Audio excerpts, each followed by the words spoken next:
만물을 지으시고 여전히 다스리는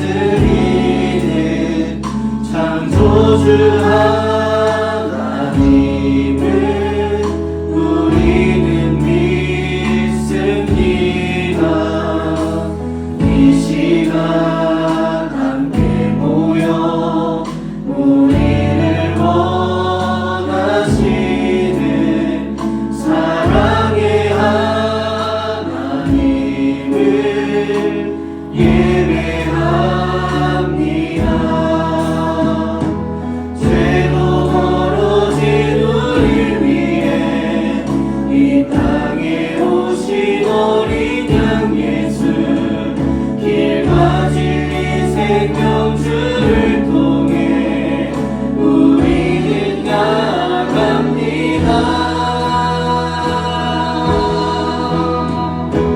마음의 노래를 들으시는 주님, 두려움에서 지금 일어나 사랑으로 몰아하시네.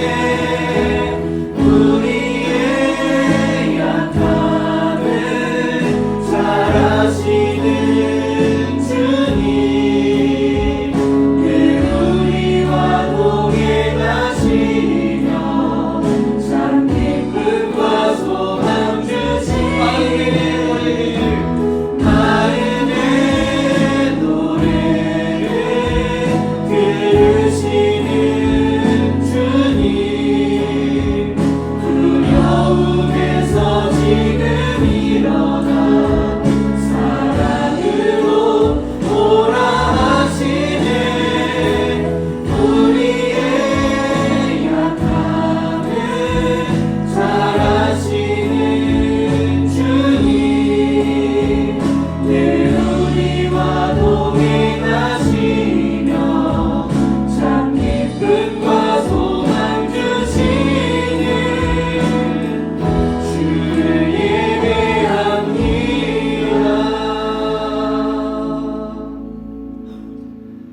이에 예수께서 제자들에게 이르시되 누구든지 나를 따라오려거든 자기를 부인하고 자기 십자가를 지고 나를 따를 것이니라.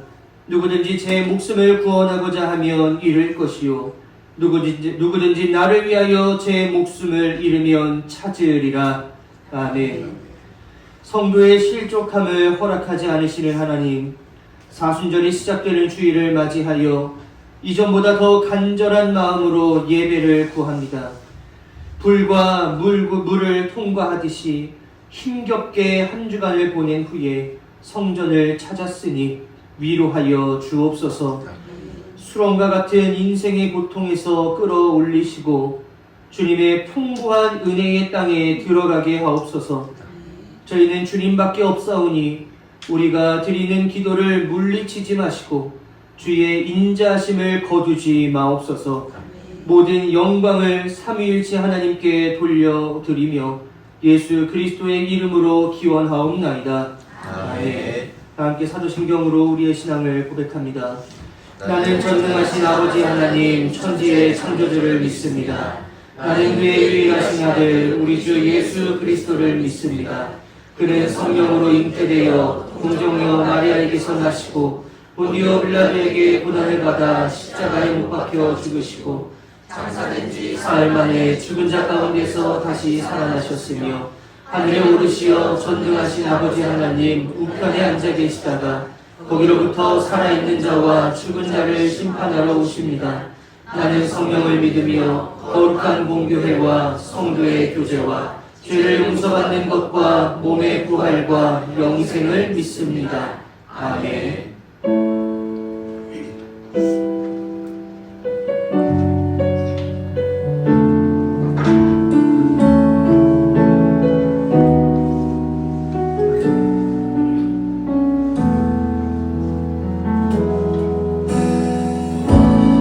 아무런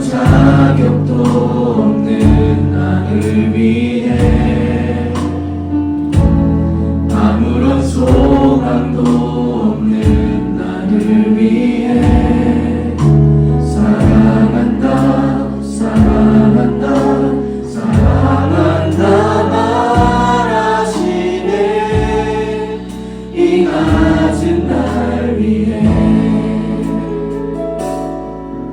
이제 나는 옛사람 아니요 사망에서 건지신 주의 자녀이니 그 한없는 주의 사랑 안에 기쁨으로 걸어가겠네.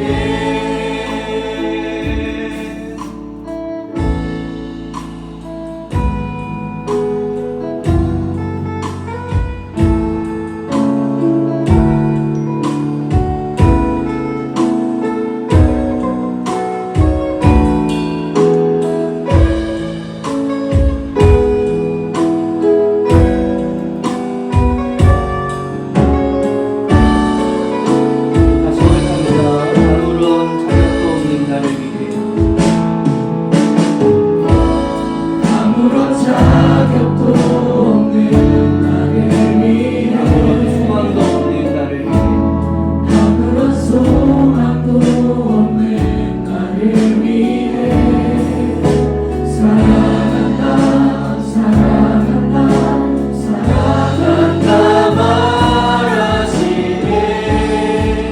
이 낮은 날 위해 이제 나는 옛사람 아니요 사망에서 건지신 주의 자녀이니 그 한없는 주의 사랑 안에 기쁨으로 걸어가. 우리 고백합니다. 이제 나는 옛사람 아니요 사망에서 건지신 주의 자녀이니 그 한없는 주의 사랑 안에 기쁨으로 믿음을 하면서 고백합니다. 이제 나는 옛사람 아니요 사망에서 건지신 주의 자녀이니 그 한없는 주의 사랑 안에 기쁨으로 걸어가. 그 한없는 주의 사랑 안에 그 한없는 주의 사랑 안에 기쁨으로 걸어가겠네.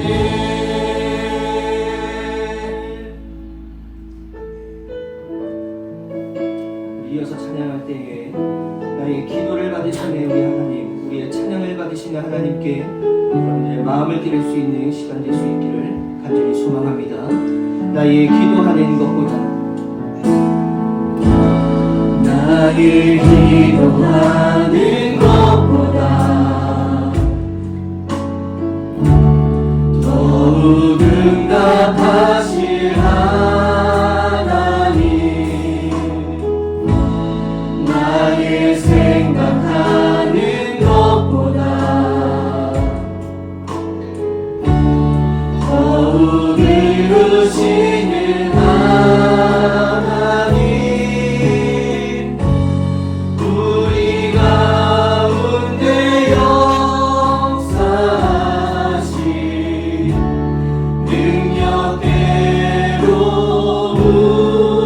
우리들의 한 무함을 넘치도록 능히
영광과 존귀 찬양과 경배를 돌리지요.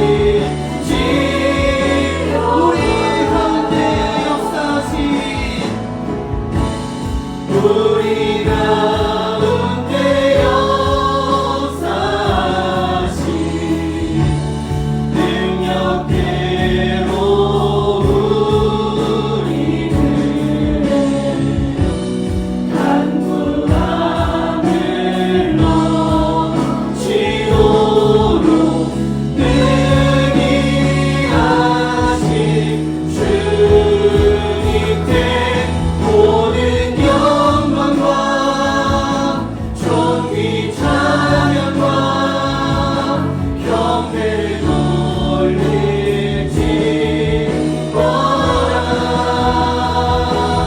모든 영광과 존귀 찬양과 경배를 돌릴 우리 한번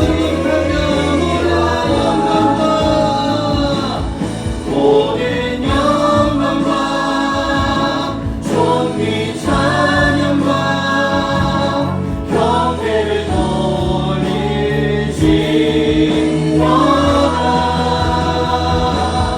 모든 영광과 존귀 찬양과 경배를 돌리지. 모든 영광과 존귀와 능력 받으소서. 주님 받으소서. 영광과 존귀와 능력 받으소서. 주님 받으소서. 그리스도 살아계신 우리 가진 모든 영광과 존귀와 능력 받으소서. 주님 받으소서. 영광과 존귀와 능력 받으소서. 주님 받으소서. 그리스도 살아계신 하나님.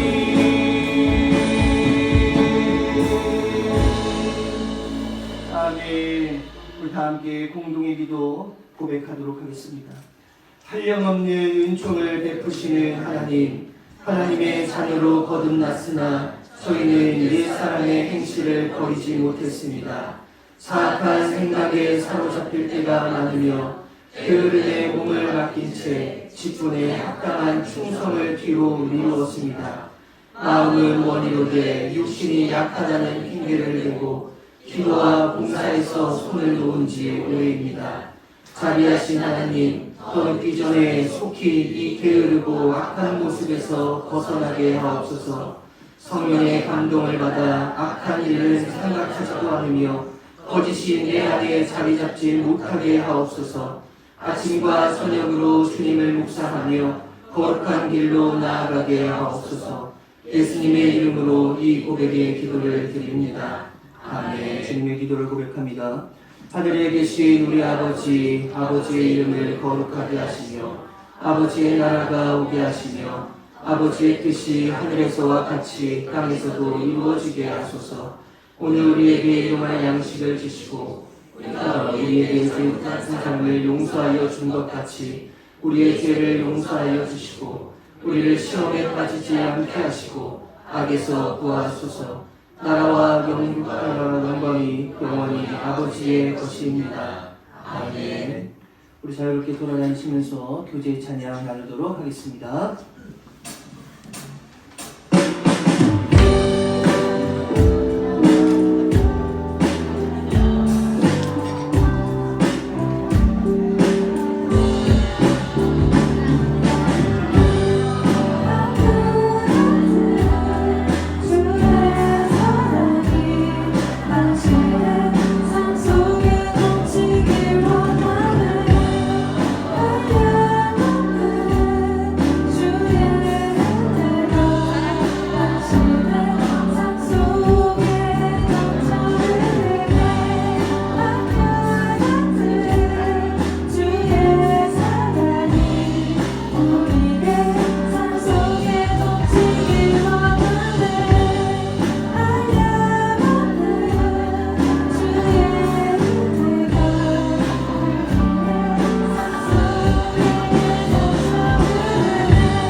앞뒤 사회에 계신 분들과 한 번 더 인사 나눌까요? 사랑하고 축복합니다.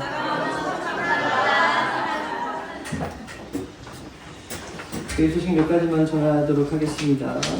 사순절 시작이 되었습니다. 지난주 수요일날 제 수요일로부터 시작해서 4월 4일날 고난주간 마지막 날까지 우리가 그 긴 여정을 달려나가보고자 합니다. 사순절은 원래 여러분들 우리가 더 경건한 마음을 가지고 또 때로는 절제하는 그런 마음을 가지고 나아가는 그런 절기인데 여러분들 나름대로의 그런 절제와 또 어떤 그런 하나님 앞에 드릴 수 있는 그런 경건의 훈련들을 스스로 잘 행하 나가셔서 부활절에 더 큰 기쁨과 감사로 나아갈 수 있게 되시기를 예수의 이름으로 간절히 축복합니다. 여러분들의 신앙생활을 좀 돕기 위해서 그래도 몇 가지 우리가 프로그램을 진행하고 있습니다. 듣는 사순절 많이들 안 들으시더라고요. 틀어놓고 들으시면 되는데 그게 제가 밴드에 누가 들었는지 안 들었는지 다 확인이 됩니다. 그래서 여러분들 안 들으신 분들 다 확인이 돼요. 어떻게 불러드려요? 좋은 말로 할 때 들으시고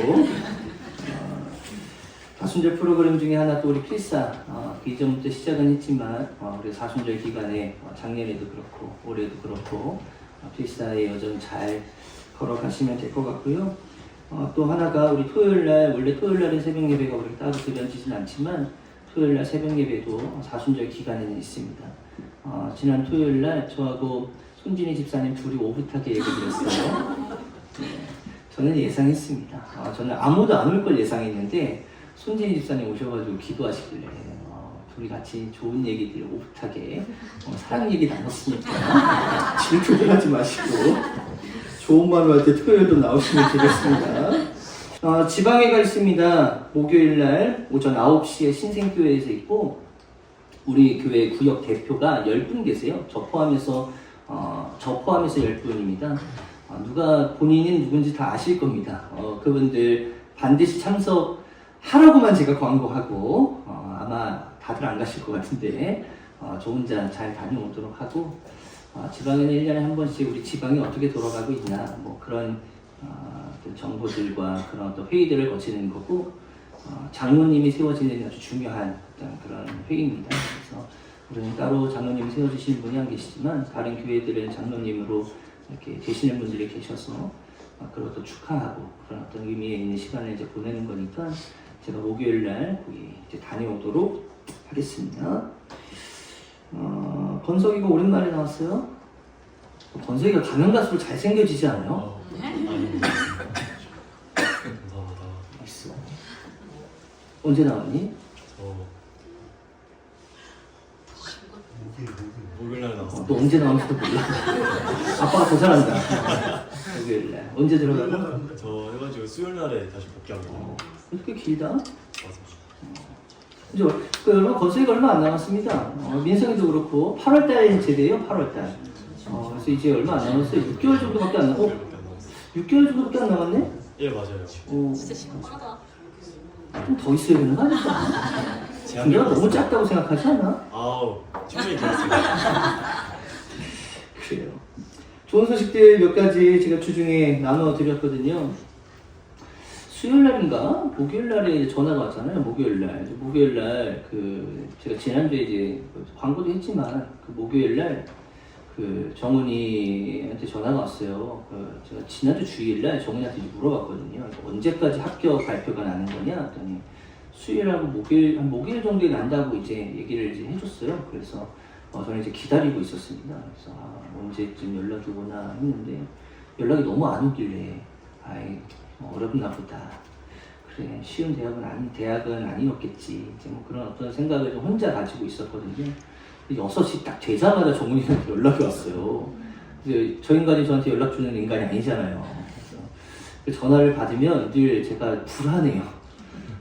이것도 무슨 전화야? 이거 무슨 전화야? 하면서 제가 전화 받는 게 이제 무서운데 정훈이가 이제 생전 전화 안 하다가 전화하니까 무섭잖아요. 전화를 받았는데 이제 정훈이한테 이제 좋은 소식이 이제 이제 왔습니다. 그래서 세종대에 합격했다고 자기가 이제 마지막인 것 같다고 뭐 이제 그런 얘기를 이제 저한테 이제 해줬어요. 자꾸 이제 앞에 있는 예비 번호가 안 빠지길래 이렇게 마음 졸이면서 이제 하루하루를 이제 보냈다고 했는데 그래도 감사하게 마지막으로 합격이 됐든지 아니면 뭐 처음으로 됐든지 그게 뭐가 중요하겠어요. 일단 들어가면 되는 거지. 그래서 축하하고 정훈이가 한 통 내야 되겠다. 정훈아? 너가 내지 누가 내? 네가 합격했어? 내가 내? 그래요. 아무튼 감사하고 위에서 기도해 주신 분들 감사합니다. 그리고 한이가 여러분들 잘 모르시는 분들도 계실 거예요. 한이가 그 미용사 그 직업을 좀 가지려고 해요. 그래서 나중에 저도 빨리 그 한이한테 머리 깎는 날이 빨리 왔으면 좋겠는데 이제 그 첫 단추를 이제 낸 겁니다. 그래서 미용사 이제 국가 자격증이잖아요, 이거. 이제 미용사 자격증이 있어요. 그래서 이제 그걸 땄는데 이제 그걸 가지고 이제 미용실에 가서 이제 실습도 이제 하고 경험도 좀 쌓고 이러면 이제 우리가 가서 이제 머리도 자를 수 있습니다. 저는 이제 지금은 불안해서 못 가거든요. 지금 가면 막 땜빵 여러 개 날까봐 지금 못 가겠는데 그래도 어느 정도 이제 실력이 좀 쌓이면 우리도 갈 수 있지 않을까 싶어요. 그래서 한이도 주중에 좋은 소식을 저한테 들려줘서 제가 이제 청년들하고는 이제 나눴는데 우리 교회 식구들하고는 이제 오늘 나눕니다. 축하해 주시면 되고 한이도 한쪽 쌓아야 되겠다? 제가요? 너가요? 그래요. 주연이가 싸네 오늘은? 네. 주연이가 어디 갔는지 모르겠는데요. 주연아 고마워. 혹시 또 특별한 광고 있으실까요? 없으시면 하나님 앞에 봉헌하도록 하겠습니다.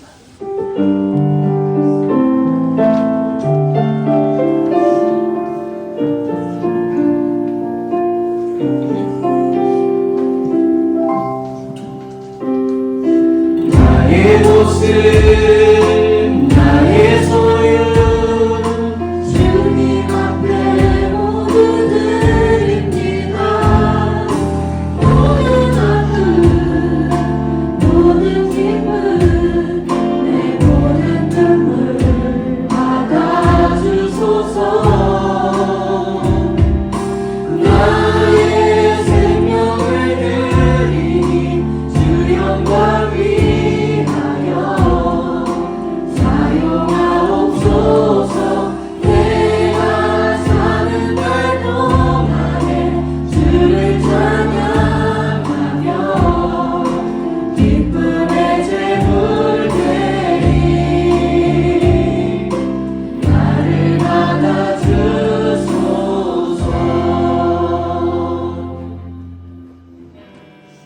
사랑과 은혜가 풍성하신 하나님 아버지 너무나도 감사합니다. 한 주간의 삶을 하나님께서 지켜 보호하여 주셨기 때문에 저희들이 다시 한번 이 자리에 나와 하나님 앞에 찬양을 올려드리고 경배를 올려드리고 특별히 또 예물을 올려드릴 수 있게 하시니 너무나도 감사합니다.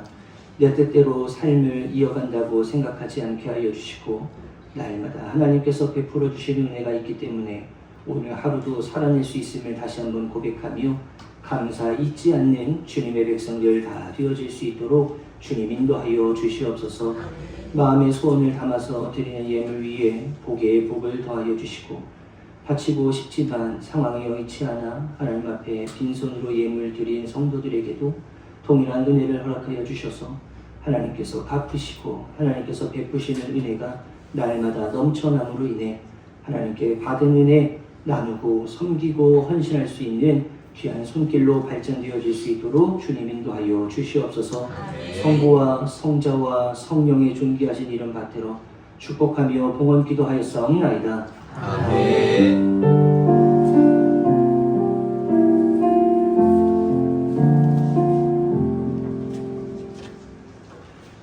하나님의 말씀 예레미야 33장 3절 한 절만 보겠습니다. 내가 나를 부르면 내가 너에게 응답하겠고 내가 모르는 크고 놀라운 비밀을 너에게 알려주겠다. 아멘. 한 목소리로 합독하도록 하겠습니다. 내가 나를 부르면 내가 너에게 응답하겠고 내가 모르는 크고 놀라운 비밀을 너에게 알려주겠다. 아멘. 할렐루야. 승리하셨습니다.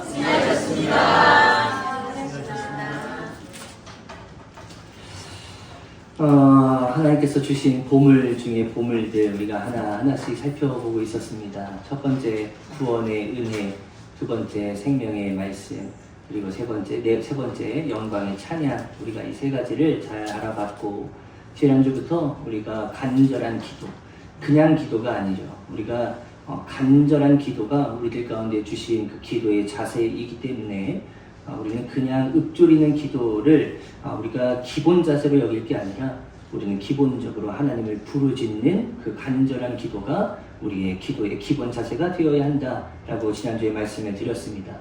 오늘 말씀에 나와 있는 이 33절에 부르짖으라라고 하는 그 얘기가 지난주에 두 가지 의미가 있다고 말씀드렸습니다. 하나는 카라라고 해서 하나님을 부른다라고 하는 그런 의미가 있었어요. 그건 이제 호명이라고 하는 뜻이죠. 이건희라고 하는 이름을 부르는 것처럼 하나님을 부르는 그 카라라고 하는 단어가 거기에 있는 것이고, 하나는 자아크라고 해서 창자가 끊어지는 그런 고통스러운 어떤 모습을 토대로 해서 하나님 앞에 부르짖고 간절히 나아가고 하나님 앞에 울부짖고 하나님 앞에 간청하고 하나님 앞에 토설하고, 이러한 의미가 담겨져 있는 게 이제 자아크라고 하는 단어였습니다. 그래서 이 두 가지 부르짖다라고 하는 거엔 카라와 자아크, 이 두 가지가 우리의 기도의 기본 자세가 되어지는 것이다. 이제 지난주에 우리 그런 말씀을 나눴습니다. 그래서 제가 오늘 이제 함께 나누게 될 말씀을 미리 예고를 해드렸지만, 그러면 성경에 위기의 사람들, 그러니까 우리만 위기가 있는 게 아니라 성경에도 위기의 사람들이 굉장히 많았는데, 그 위기의 믿음의 사람들은 위기 가운데에서 어떻게 하나님 앞에 기도를 했고, 그 기도가 하나님 앞에 어떻게 상달이 되었고, 그 상달된 기도를 통해서 어떠한 은혜를 받게 되었는가. 오늘은 그 말씀에 좀 중점적으로 해서 이야기를 좀 나눠 보려고 합니다. 여러분들 아브라함 아시죠? 아브라함이 자기의 조카 이 롯이라고 하는 사람을 이제 소돔과 고모라 땅으로 이제 보냅니다. 자기가 보낸 건 아니고 지발로 걸어간 거죠. 그런데 이제 그 땅에서 살게 된 그 롯의 가족들과 이 롯이 그 소돔과 고모라가 너무 죄악 가운데 가득하니까 하나님의 천사를 보내셔서 이제 그 소돔과 고모라에 내가 불로 심판할 거다, 그런 예언의 말씀을 아브라함에게 전해줍니다. 아브라함이 믿음의 사람이라면, 또 믿음의 사람이니까 그 정도 얘기를 들었으면 그리하시지요, 뭐 이렇게 했으면 될 텐데 그렇게 이야기하지 않고, 하나님 그건 너무한 거 아닙니까? 거기에 제 조카가 살고 있고 제 조카의 가족들이 살고 있는데 제발 거기에 의인 몇 명이에요? 50명만 있으면 그것을 벌하지 않으시면 안 되겠습니까? 그래 좋아, 50명 내가 한번 찾아볼게 했는데 50명이 없었던 거예요. 아니 하나님 45명이요 있는데 없는 것처럼 보인 게 아니라 아예 없었던 겁니다. 그렇게 40명, 30명, 20명, 10명까지 내려갔을 때 의인을 한 명도 찾아보지를 못했던 거예요.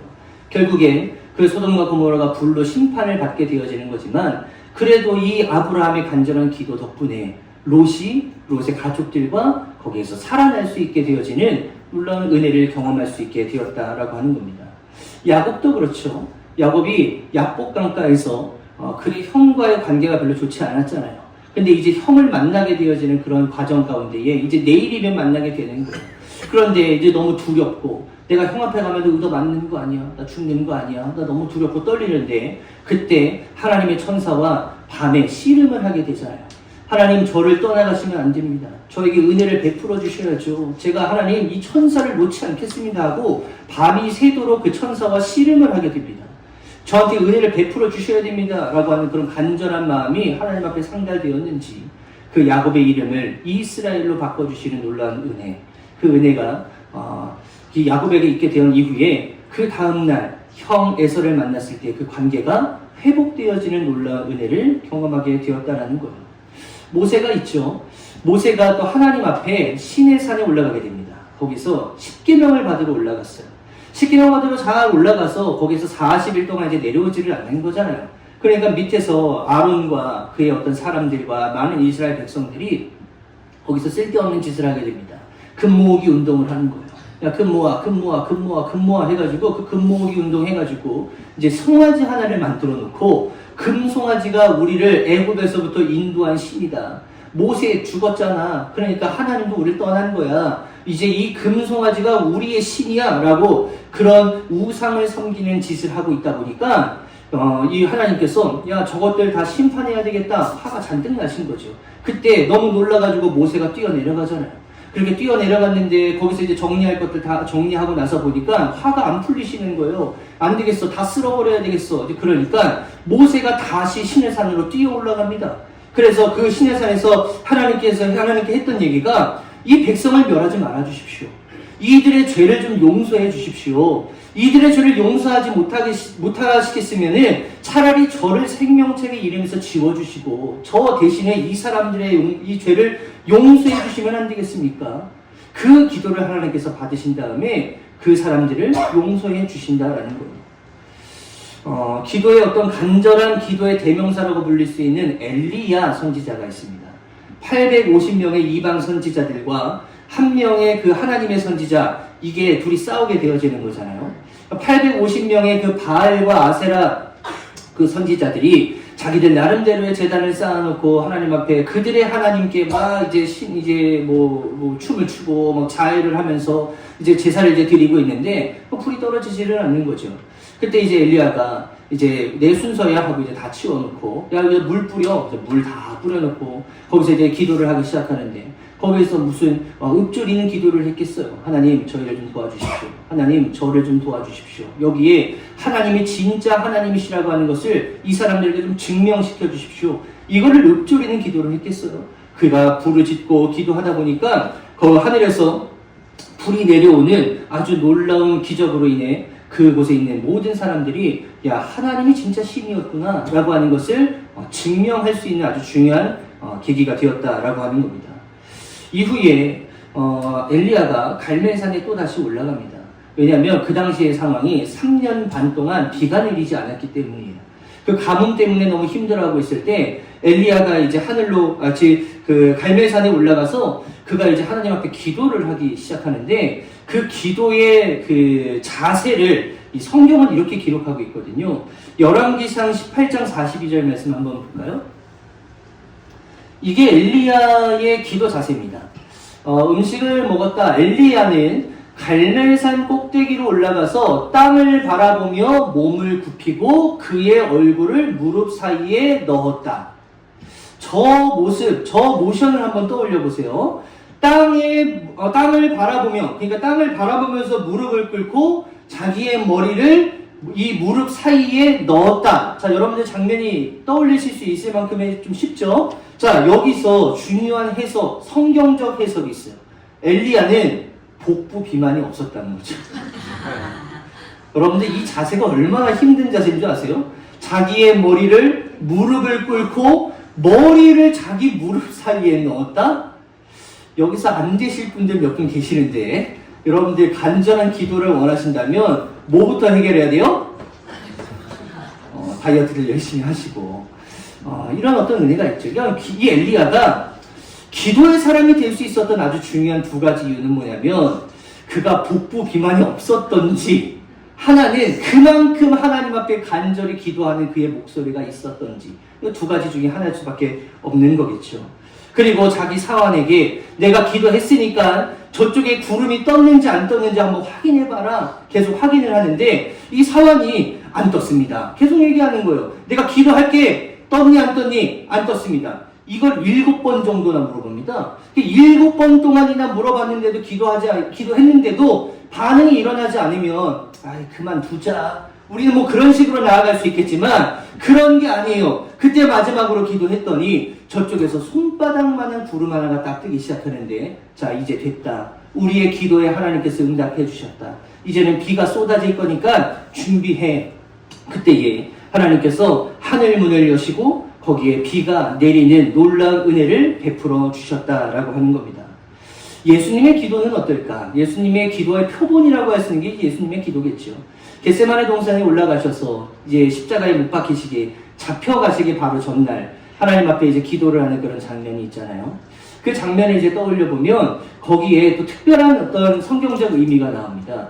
예수님께서 기도를 시작하시는데 우리는 기도할 때 땀 한 방울 나지 않지만 예수님은 기도할 때 땀이 우수수 떨어지는데 그 땀이 마치 뭐처럼 보였다? 핏방울처럼 보였다라고 하는 게 이게 성경의 기록이거든요. 근데 여러분들 이게 뭐 물이 포도주로 변했다, 무슨 화학적 반응이 일어났다, 뭐 이런 식으로 이제 우리가 해석할 게 아니라 이건 실제로 여러분들 혈한증이라고 해가지고 그런 증상이 있다고 하더라고요. 맞아요? 김승희 선거님이 보는 건데? 몰라요. 아무튼 이런 증상이 있대요. 그러니까 이게 극도의 스트레스, 극도의 극심한 공포, 두려움, 이런 것들에 순간적으로 사람이 사로잡히게 되어지다 보면은 그 땀샘 근처에 있는 모세혈관이 터진대요. 그래서 그 터진 모세혈관에서의 그 피가 그 땀샘 주변에 자극을 일으켜서 그 땀방울이 핏방울이 되어지는 경우가 많지는 않지만 간혹 그런 증상이 일어난다라는 겁니다. 그러니까 그게 허황된 이야기가 아니라 실제로 일어나는 반응이다라는 거예요. 그러니까 예수님이 얼마나 간절히 기도를 했으면 땀방울이 핏방울이 변할 정도로 기도를 했을까? 굳이 기도가 필요 없으실 것처럼 보이는 예수님이 이 정도까지 기도를 하셨는데 그러면 우리는 어느 정도까지 기도를 해야 되는 걸까?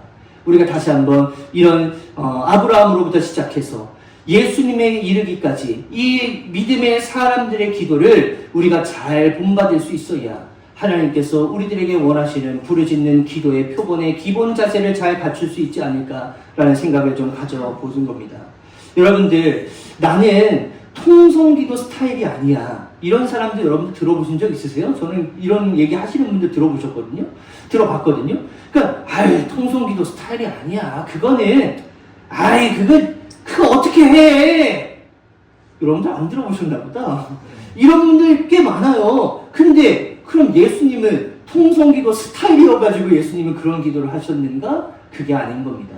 통성기도는요, 우리의 기도의 기본 자세라고 하는 거기 때문에 우리가 절대로 놓치지 말아야 하는 이 기본 자세 우리가 가지고 갈 수 있어야 된다라고 하는 것이죠.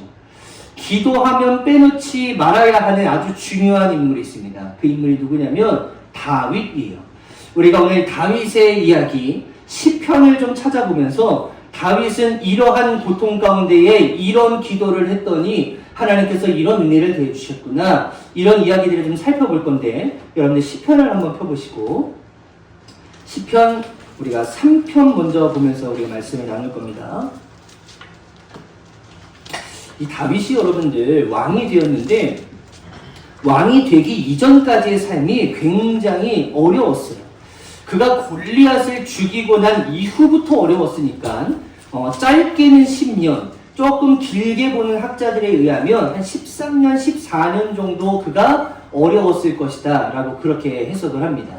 왜냐하면 골리앗을 죽인 것 때문에 사람들의 시선이 다 다윗에게 꽂히면서 사울이 다윗을 경계하기 시작하거든요. 그때부터 다윗의 인생이 많이 어려워지는 겁니다. 심지어 다윗을 자기의 사위로 삼고 나서부터도 계속 힘들어졌었던 거예요. 그러니까 다윗은 그 장인어른의 그런 어떤 자기의 어떤 죽임을 당하는 그런 어려움을 어떻게 탈피해야 됐으니까 계속 도망자의 삶을 살아갔어야 했고, 매번 동굴을 찾아야 했고, 바위 위에 올라가서 혹시 나를 겨냥을 할 시위가 있지는 않을까 라면서 두려움 가운데에 피난하는 그런 삶을 살아야 했고, 밤이 오면 잘 데가 없어가지고 아침마다 찬이슬을 맞으며 아침을 깨야 하는 그런 어려움의 인생을 10년에서 내지 13년 정도의 세월을 살아가게 되어지는데, 이 어려운 기간 가운데에 하나님을 찬양하며 고백했었던 그 시가 시편에 기록이 되어져 있고, 3편 말씀부터 한번 살펴볼 겁니다. 3편에 보시면 여러분들 그 위에 뭐라고 적혀져 있어요?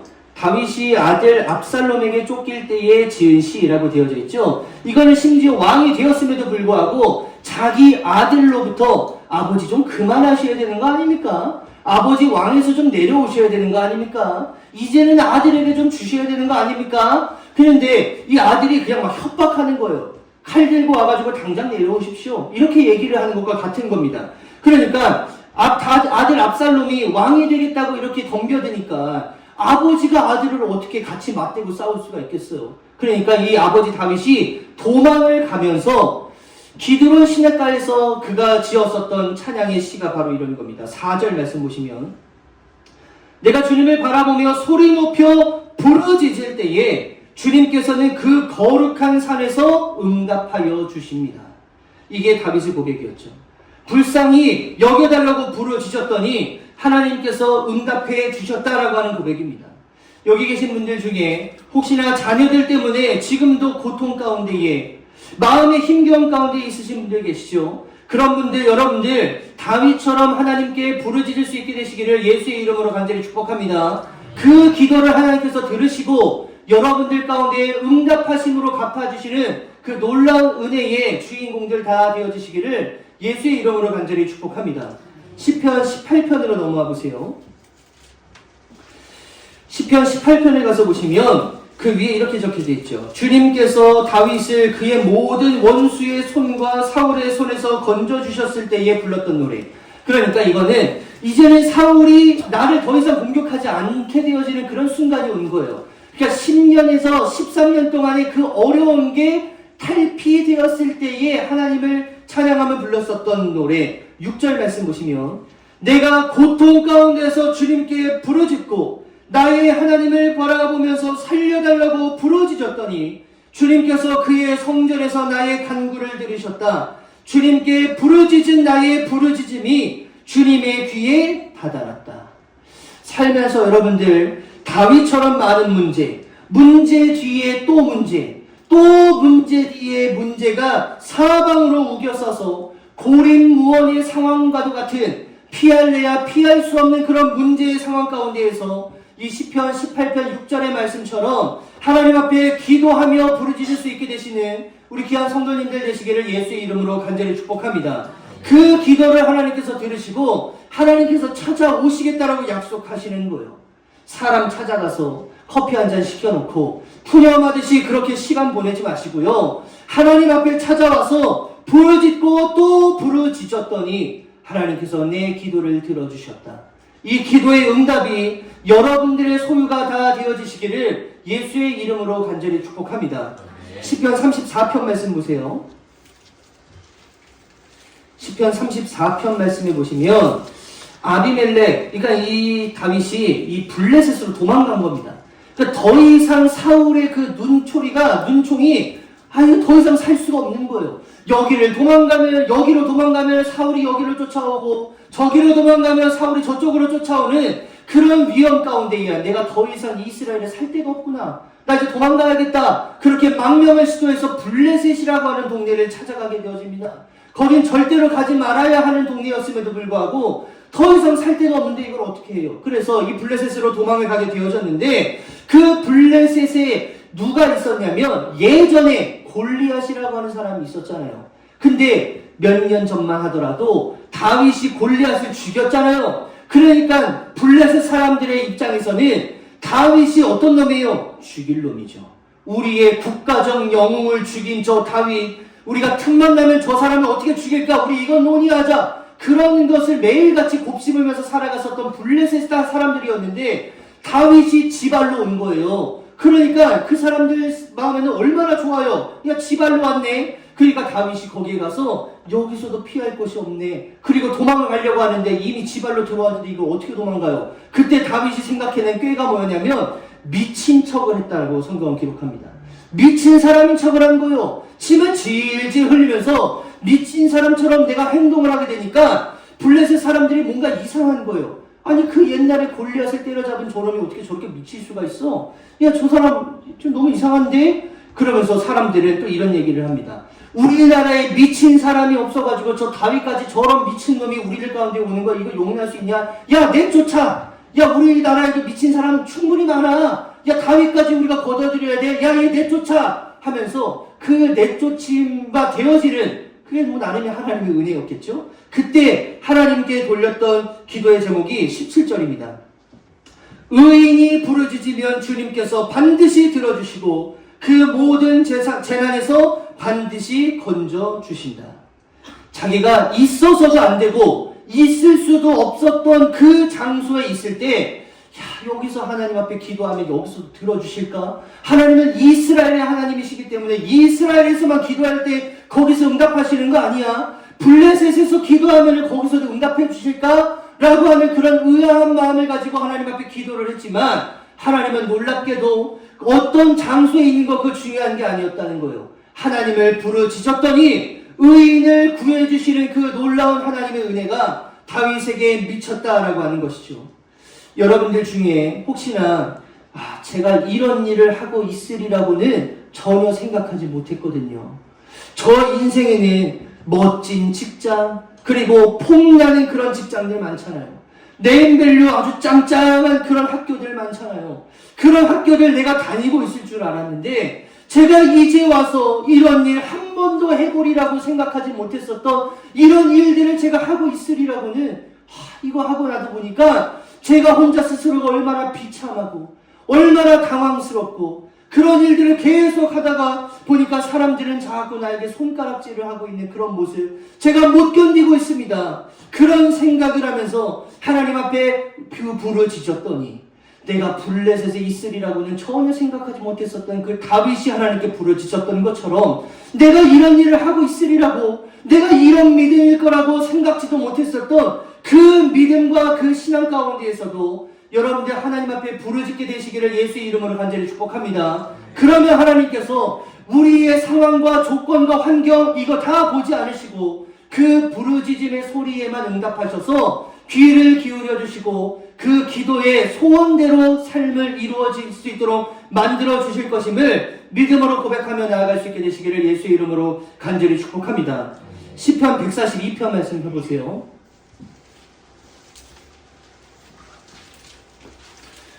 시편 142편에는 다윗이 굴에 있을 때 지은 마스길이라고 하는 건 교훈시, 지혜로운 시라고 하는 이름을 가지고, 뜻을 가지고 있는 겁니다. 그런 기도예요. 동굴에 숨어 있을 때 지은 겁니다. 그러니까 왜 동굴에 숨을 수밖에 없냐면 사울이 자꾸 나를 죽이려고 하니까 숨을 데가 동굴밖에 없는 거예요. 그 동굴에서 벌벌 떨면서 이런 기도를 합니다. 1절과 2절에 나는 소리를 높여서 주님께 부르짖는다. 나는 소리를 높여서 주님께 애원한다. 내 억울함을 주님께 호소하고 내 고통을 주님께 아뢰는다. 이런 기도를 하나님 앞에 올려드린 거죠. 여러분들의 삶이 동굴에 갇힌 것처럼 동굴이 괜히 동굴이에요. 그냥 앞이 안 보이면 동굴 아니겠어요. 내일에 우리가 일어나도 반갑지가 않고 내일에 희망도 없고 내일이 와도 뻔하고 내일이 오히려 우리의 삶을 갉아먹는 것처럼 위험한 순간들 또 위험한 어려움들 괴로움의 순간들이 얼마나 많을 거예요. 그런 동굴과 또 같은 삶이 나의 삶이라면 그 동굴 안에서 여러분들 신세 한탄하지 마시고 하나님 앞에 부르짖게 되어지시기를 예수의 이름으로 간절히 축복합니다. 우리가 이렇게 기도할 때에 하나님께서 응답해 주신다라고 반드시 분명히 약속하셨단 말이에요. 그리고 여러분들 동굴이 기도가 잘 되는 거 아세요? 동굴에서 기도해 보신 적 없으시죠? 저도 없는데 이 동굴 우리가 생각해보면 이런 생각할 수 있잖아요. 여러분 사우나 다 가보셨죠? 사우나 얼마나 좋아요. 그리고 여러분들 그 사우나에서 노래 불러보신 적 없나? 혼자 있을 때? 없으세요? 나만 있나 봐 이건 또. 뭐만 얘기하면 아무도 반응이 없으니까 맨날 나만 있는 것 같아요. 나만 이상한 사람 같네. 건이야 너 그런 적 없니? 오세영 선생님 그런 적 없으세요? 한 번도 없습니다. 김원우 교사님 있어요. 감사해요. 이래야 대화가 되지. 노래를 막 불러본 적 있잖아요. 저도 예전에 그 사우나 갔을 때 가가지고 이번 주 그 다음 주에 해야 되는 찬양 있잖아요. 그 잘 모르잖아요. 그러니까 막 찬양을 했었던 적이 있단 말이에요. 근데 그럴 때마다 누가 들어와. 그게 이제 여러분들 그게 어떤 방법입니다. 나중에 혹시나 하게 되시면은 그 벽을 보고 하시면 안 돼요. 그 누가 들어오는지 모르니까 늘 문 쪽을 바라보면서 하셔야 그 대응을 할 수가 있거든요. 아무튼간 그 안에서 노래를 하게 되어지면 여러분들은 잘 모르시니까 그런 경험이 없으니까 잘 모르시겠지만 거기서 막 노래를 부르고 있잖아요. 내가 막 박효신이 된 것 같아요. 여러분들 그럼 집에서 해보신 적 있으세요? 집에서는 있으시죠? 그래 한번 오늘 가서 한번 해보세요. 그럼 막 내가 막 인순이가 된 것 같은 막 이선희처럼 막 그런 목소리가 된 것처럼 아마 여러분들 귀에 들리실 겁니다. 동굴이 이런 거예요. 우리가 기도할 힘이 없고 기도할 어떤 용기가 없고 이럴 때 동굴이 왜 좋은 거냐면 우리가 주여 한 번만 하잖아요. 거기서 막 메아리가 쳐가지고 나는 주여 딱 한 번밖에 안 했는데 주여 주여 주여 나는 한 번밖에 안 했는데 막 3번씩 막 울리는 거예요. 그러면 우리 기본적으로 삼창을 하잖아요. 삼창하게 되면 어떻게 되는 거예요? 주여 주여 주여 주여 주여 막 지가 알아서 해주는 거죠. 아니 그렇게 알아서 기도가 되게끔 해주시는데 동굴에서 기도할 때 하나님께서 그 기도 안 들어주신다? 그러면 하나님도 아니신 거죠.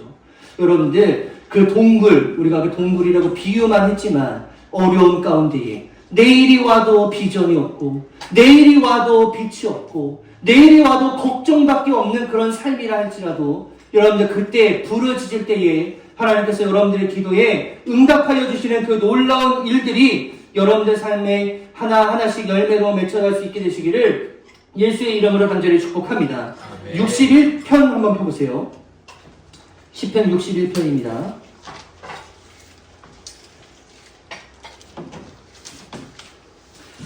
오늘 설교가 조금 길어질 것 같은데 괜찮아요?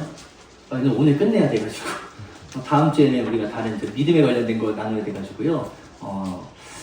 식사를 조금 여유 있게 하시고 우리 석회를 조금 늦게 드리면 안 될까요? 괜찮아요. 괜찮죠? 햄버거라 괜찮아요. 아 그래요? 어차피 제 마음대로 할게요. 네. 61편 펴보시면 하나님의 보호하심을 받으며 라고 되어져 있어요. 그러니까 그가 깊은 우울증에 또 외로움의 고립감에 너무 마음이 아파가지고 하나님 앞에 토로하면서 기도했었던 편 61편입니다. 1절 말씀 들어보세요. 1절에 하나님 내가 부르짖는 소리를 들으시고 내 기도 소리를 귀담아 들어주십시오. 이렇게 되어져 있죠. 살아가다가 공황장애 때문에 어려우신 분들, 우울증이 오고 마음이 나약해지고 내가 교회 와서 말씀을 들을 때까지만 해도 내가 그래 힘을 얻고 내가 한번 살아봐야지 라고 그렇게 다짐하고 결단을 한다 하더라도 이 교회의 문지방을 나갈 때 나감과 동시에 또다시 우리들 가운데 어려움이 찾아오고 공황장애가 찾아오고 우울증이 찾아오고 고립감이 찾아왔을 때에 도무지 이 마음을 붙잡고 살아갈 방도가 없을 때에 그때 사람 찾아가는 게 아니라 하나님께 부르짖게 되시는 우리 귀한 성도님들 되시기를 예수의 이름으로 간절히 축복합니다. 2절 말씀에 보면 내 마음이 약해질 때 땅끝에서 주님을 부릅니다. 내 힘으로 오를 수 없는 저 바위 위에 나를 인도하여 주옵소서. 그러니까 이 다윗이 땅끝에서 부르짖는다라고 하는 건 더 이상 갈 데가 없다라는 얘기예요. 내가 여기도 가봤는데 여기도 갈 데가 없고 저기를 가봤는데 저기도 갈 데가 없고 우리들의 인생처럼 여기까지 가서 노력을 해봤는데 여기도 답이 없고 저기로 가봤는데 저기도 답이 없는 그런 인생에 하나님 앞에 부르짖었더니 그 하나님께서 부르짖음의 소리를 듣고 여러분들의 삶을 그 믿음의 길로 다시 한번 이끌어 나가주시는 그런 놀라운 은혜를 경험할 수 있게 되시기를 예수의 이름으로 간절히 축복합니다. 시편 40편 말씀 마지막이에요. 시편 40편 말씀에 보시면 도움을 구하는 기도라고 되어져 있죠. 이거 제가 찬양이라고 하는 그 우리 보물 중에 보물 찬양할 때 여러분들과 같이 나눴었던 본문 말씀인데 그 말씀은 3절부터 나오는 말씀이고 1절, 2절 말씀 보시면 됩니다. 내가 간절히 주님을 기다렸더니 주님께서 나를 굽어보시고 나의 울부짖음을 들어주셨네. 주님께서 나를 멸망의 구덩이에서 건져주시고 진흙탕에서 나를 건져주셨네. 내가 반석을 딛고 서게 해주시고 내 걸음을 안전하게 해주셨네. 웅덩이 파놓고 다윗이 거기에 빠진 거예요. 그러니까 죽어가는 다윗을 보면서 이 구덩이 파놓은 사람들이 야, 너 저 사람 죽음 가운데서도 하나님을 고백하나, 하나님께 기도하나, 하나님을 찬양하나, 그거 한번 살펴보자. 뭐 이렇게 하다가 그때 하나님 앞에 기도했었던 다윗의 모습이 바로 이런 모습인 거죠. 여러분, 다윗의 인생을 지금까지 우리가 좀 간략하게 살펴봤지만 이 한 인간이 얼마나 이렇게까지 처절할 수가 있을까? 얼마나 이렇게까지 힘들 수가 있을까? 그래서 여러분들 모든 사람이 다윗을 부러워하거든요. 그런데 너 다윗처럼 한번 살아볼래? 라고 하면은 다들 고개를 절레절레 흔든다는 거예요. 어떻게 이런 상황 가운데에서도 죽어도 10번 죽어도 전혀 이상하지 않은 그런 상황 가운데에서도 다윗은 죽지도 않고 죽지 않기는커녕 왕으로까지 세워진 바 될 수 있었을까? 여러분들 유진 피터슨 목사님이 계십니다. 메시지 성경이라고 하는 그 책을 쓰신 분인데 이분이 이 다윗을 이렇게 표현하셨어요. 다윗은 평생 단 한 번도 기적이 없었던 사람이다. 이렇게 표현을 하시더라고요. 우리는 다윗이 많은 기적이 있었던 거 아니야? 라고 우리가 생각할 수 있지만 기적이 그런 기적은 아니었어요. 예를 들면 이런 기적이죠. 모세는 뭐가 갈라졌어요? 홍해가 갈라지는 기적. 이건 정말 놀라운 기적이죠. 그런 기적을 경험했고 여호수아는 또 어떤 기적을 경험했냐면 돌기만 했는데 뭐가 무너졌어요? 여리고성이 무너지는 그런 기적을 경험했습니다. 베드로는 어떤 기적을 경험했나? 야, 무리를 걸어봐. 예수님께서 초청하셨을 때 무리를 걸었었던 사람이 바로 베드로입니다. 이건 기적이라고 이야기할 수 있죠. 근데 그럼에도 불구하고 다윗은 이렇다 할 기적이 뭐가 있었을까? 딱 떠오르는 거는 이제 없다라고 우리가 생각할 수 있다는 거죠. 그런데 그럼에도 불구하고 이 사람은 왕이 되어버린 거예요. 어려움과 고난 속에서 그가 왕이 될 수 있었던 것은 그의 삶에서 기적보다 더 큰 기적을 이뤄냈다라고 하는 것으로 우리가 생각해 볼 수 있습니다. 왜냐? 죽을 수밖에 없는 인생이 왕이 되어진 거니까 야, 이것도 기적 아니야? 라고 우리가 생각해 볼 수 있지만 그러면 눈에 보이는 이렇다 할 기적은 없었다라고 우리가 생각할 수 있지만 그가 늘 했었던 기도 자체가 그에겐 기적이었다라는 거예요. 그러니까 다윗에게 다른 것들이 기적이 아니라 그에게 있어서 가장 큰 기적은 기도였다라고 하는 겁니다. 여러분들의 삶에도 눈에 보이는 딱 보여지는 그런 기적이 없다 하더라도요, 상관없습니다. 여러분들이 하나님 앞에 목놓아하는 그런 기도가 여러분들의 삶의 가장 큰 기적으로 역사하게 되어지는 그런 놀라운 경험을 할 수 있게 되시기를 예수의 이름으로 간절히 축복합니다. 우리 저를 한번 따라서 해보시겠어요? 나에게 가장 큰 기적은 기도다. 그래서 우리가 이 기도를 통해서 기적을 맛볼 수 있어야 된다라고 하는 것이죠. 제가 지난주에 여러분들에게 미리 공지했었던 게 있어요. 이런 분들 계시다고 했잖아요. 골방에 가서 기도하는 거. 그거 조용히 기도하라는 거 아닙니까? 아니, 목사님. 맨날 부르짖고 기도해야 되는 겁니까? 아니, 좀 보기 좀 그렇잖아요. 아니, 왜 그렇게 해요? 골방에 가서 기도하라는 거, 조용히 기도하라는 그런 메시지 아니에요? 제가 오늘 말씀드린다고 했었죠? 그건 그런 의미가 아닌 겁니다. 그거는 성경을 하나만 알고 둘은 모르는 그런 사람들이 하는 이야기인 거예요. 제가 그 이야기 좀 풀어드릴게요. 예수님께서 그 이야기를 누구에게 한 거냐면 바리새인들에게 한 겁니다. 물론 바리새인이라고 해서 다 질이 안 좋은 바리새인들만 있었던 건 아닌 거예요. 그 중에서도 믿음 잘 지키고 말씀 잘 따르는 그런 바리새인들도 있었지만 어떤 바리새인들을 특정 지어서 얘기한 거냐면 외식하는 바리새인들, 그러니까 겉과 속이 다른 그런 바리새인들에게 골방에 가서 기도해 라고 이야기했었던 것이 그 말씀이라는 거예요. 자, 그 사람들이 어떤 기도를 했냐면 부르짖는 기도를 하긴 했습니다. 그런데 이 사람들의 특징이 외식이라고 하는 게 이제 특징인 거잖아요. 겉과 속이 다른 걸 우리 외식이라고 부르잖아요. 그러니까 굳이 이 사람들은 어딜 찾아가냐면 길거리로 찾아가는 거예요. 길거리 중에서도 이런 어떤 쌍방이 아니에요. 사거리인 거예요. 사거리에 가야 사람이 많잖아요. 사거리에 가가지고 딱 쓰게 됩니다. 그럼 거기 서가지고 뭐를 하냐면 여러분들 기도할 때, 회개 기도할 때 죄를 뒤집어 쓴다라고 하는 그런 이야기가 있잖아요. 근데 그것 말고 제가 수요일도 설명을 해드렸는데 옷을 찢는다. 이해되시죠? 옷을 찢으면서 자기의 마음을 통회하면서 기도하는 거예요. 그러니까 요엘서에 보면은 야, 옷만 찢지 말고 마음도 찢으라니까 이제 그 얘기가 이제 거기 나오는 거거든요. 자, 그러니까 바리새인들이 사거리에 가가지고 뭘 찢는 거예요? 그쵸? 옷을 찢는데 자기 옷을 찢는 거예요. 이거를 제가 힘이 없어서 못합니다. 이걸 찢어요. 그러면 기가 막히게 그 옷이 찢어지는 소리가 굉장히 크다는 거예요. 그 옷의 재질이 어떤 건지는 잘 모르겠지만 이 찢는 소리가 쫙 소리가 나게 되어지면은 순식간에 사람들의 시선이 어디로 모여지는 거예요? 그 소리로 가는 겁니다. 정확한 얘기는 아닌데 저도 이제 들은 건데 이 바리새인들 중에서는요, 이거 찢는 거 교육도 한대요. 어떤 사람이 잘 찢어가지고 소리를 멀리까지 하게 하나. 그런 것도 이제 훈련을 한다라고 하는 얘기도 있더라고요. 아무튼 간에 그 소리를 내기 위해서 얼마나 쫙 찢었겠어요. 찢은 소리를 통해서 사람들이 시선이 집중이 되었을 때 그때 뭘 하기 시작하는 거예요? 기도를 하기 시작하는 겁니다. 하나님, 제 11조 잘 받으셨죠? 제가 이만큼밖에 못해서 너무 죄송합니다. 제가 더 많이 드릴 수 있는데 이거밖에 못해서 너무 죄송해요. 이런 기도를 하는 거예요. 하나님, 제가 10명밖에 나누지 못한 거 이거 너무 죄송합니다. 제가 100명 정도를 나눴어야 되는데 말이에요. 제가 능력이 부족해서 10명밖에 못 나눴어요. 제가 나중에는 100명이 뭐야 1000명 나눌 수 있는 그런 능력의 사람이 될 수 있도록 하나님 용서해 주세요. 제가 다음에는 능력의 사람이 되겠습니다. 뭐 이런 기도를 한다는 거예요. 그러면은 그 기도의 소리를 듣는 사람들이 나는 11조 저거밖에 못했는데 저 사람 진짜 대단한 사람인가 보다.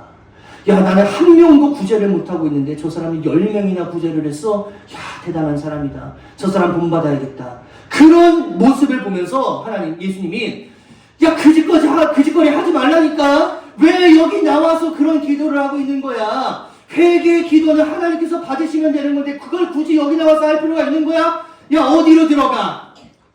이해가 되시죠? 야, 골방에 들어가서 하나님 앞에 네 혼자 기도해. 그러면 하나님께서 그 기도 받아주실 거야. 굳이 나와서 기도하는 거 이거 왜 쓸데없는 짓거리 하고 있어? 지금 그 이야기를 예수님께서 외식하는 바리새인들에게 하고 있는 기도라는 거예요. 그러니까 골방에 들어가서 기도하라는 건 조용히 기도하라는 거예요? 아니면 제대로 기도하라는 거예요?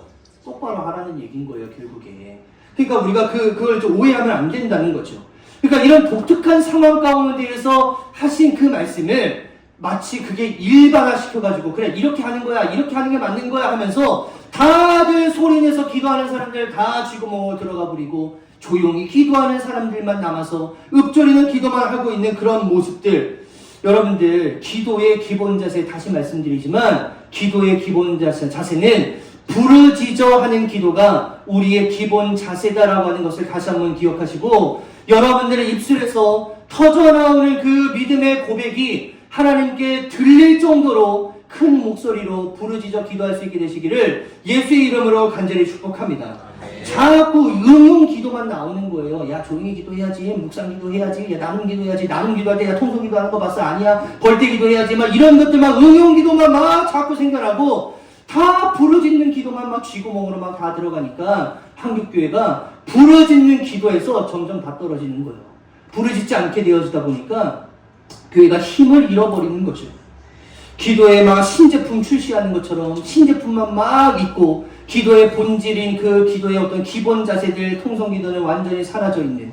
그러니까 교회 안에 기도 소리가 들릴 때는 사탄 마귀가 와서 얼씬도 못했었는데 이제는 기도 소리가 들리지 않으니까 사탄 마귀가 와서 교회를 막 해집고 가는 것도 저는 이상한 게 아니죠. 가정도 마찬가지입니다. 가정에서 기도 소리가 막 뿜어져 나와야 사탄 마귀가 왔어도 야, 이 가정 내가 더 이상 건들지 못하겠다 하고 그냥 도망가는 거. 여러분들 가정이 이런 가정이 되어지시기를 예수의 이름으로 간절히 축복합니다.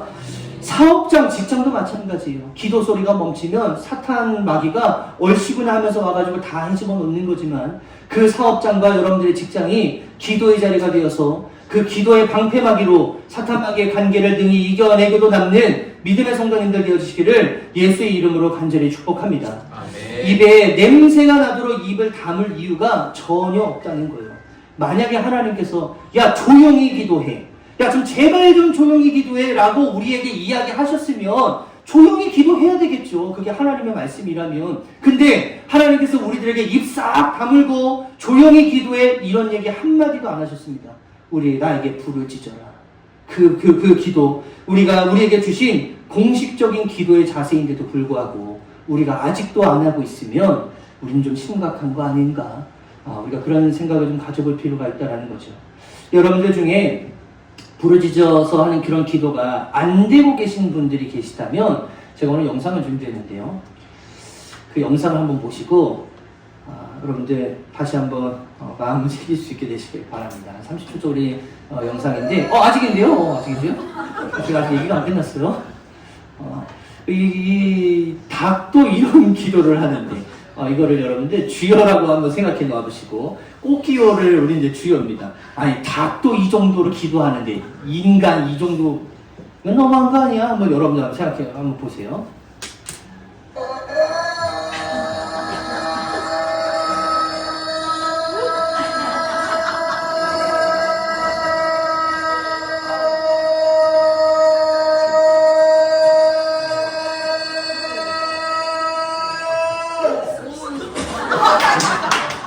여러분, 이 정도는 돼야 되는 거 아니에요? 아니, 닭 정도는 해야 되는 거 아닌가? 우리가 생각해 봤을 때. 닭도 이렇게 기도하다가, 와! 하다가 도저히 못 참겠어요. 빈혈로 막 쓰러지고 이러고 있는데. 여러분들, 우리가 기도하고 맨정신으로 일어나는 거, 이거 죄 짓는 거일 수도 있어요. 우리가 기도하고 나서 일어났더니, 막 머리에 뭉게구름이 피어지는 것처럼 막 빈혈이 막 일어나고, 기도를 딱 끝내고 났더니 내 몸에 땀이 쫙 나져 있고, 그게 피까지 변하는 건 좀 너무한 거지만, 그게 막 땀으로 온몸이 막 젖어 있고, 그런 정도의 기도 여러분들 해야, 제가 지난주 말씀드린 창자가 끊어지는 고통, 이 닭 지금 창자 끊어진 것처럼 보이지 않아요? 창자가 끊어지는 고통을 가지고 죄도 저런 정도로 부르짖는데 우리는 하나님 앞에 살려달라고 그 정도 못하나? 여러분들, 하나님 앞에 나와 우는 자 세상에 나가서 울지 않는다라고 하는 거 믿음으로 고백할 수 있게 되시기를 간절히 바랍니다. 네. 하나님 앞에 엎드리는 자 세상에 나가서 엎드리지 않게 되어지는 거예요. 네. 여러분들, 하나님 앞에 무릎 꿇고 비는 자 세상에 나가서 무릎 꿇고 빌지 않게 되어진다라고 하는 거 여러분들 믿음으로 고백하시고 그 산 증인이 좀 되어주셔서 하나님 앞에 부르짖는 그 기도로 다윗도 그렇고 예수님도 그렇고 아브라함도 그렇고 야곱도 그렇고 엘리야도 그렇고 하나님 앞에 놀라운 기도에 응답받았었던 것처럼 여러분들도 마찬가지로 우리의 삶을 살피시는 하나님의 은혜가 부르짖는 기도를 통해서 응답되어지는 우리 모든 성도님들 되시기를 예수의 이름으로 간절히 축복합니다. 네. 우리 다 같이 일어나셔서 십자가 그 사랑 멀리 떠나서 우리 함께 찬양하시고 우리 간절히 부르짖고 축도로 예배를 마치도록 하겠습니다.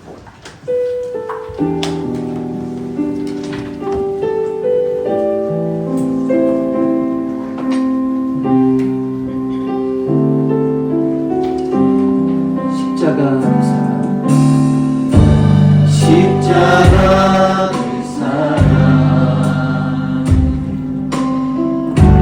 멀리 떠나서 무너진 나의 삶 속에 잊혀진 주네 돌 같은 내 마음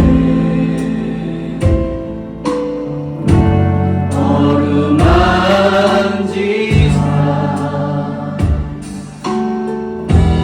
다시 일으켜 세우신 주를 사랑합니다. 2절입니다. 지나간 일들을 기억하지 않고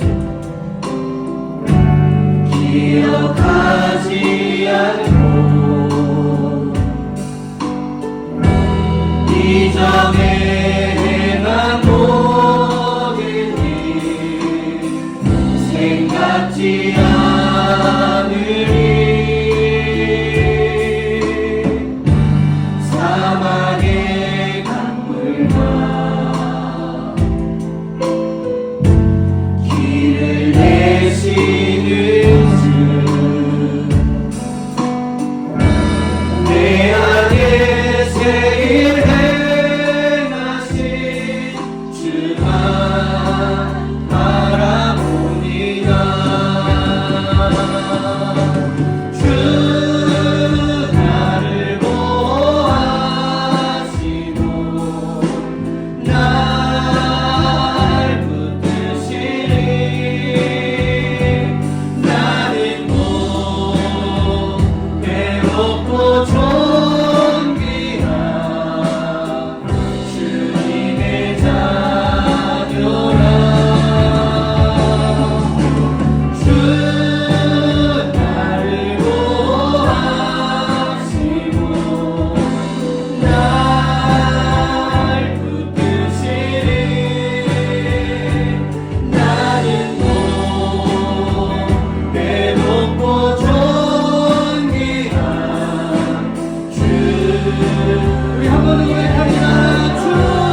기도하는 것 절대 잃어버리지 않도록 저희들의 기본 기도의 자세임을 다시 한번 마음 가운데 새기며 주님 앞에 부르짖어 기도했습니다.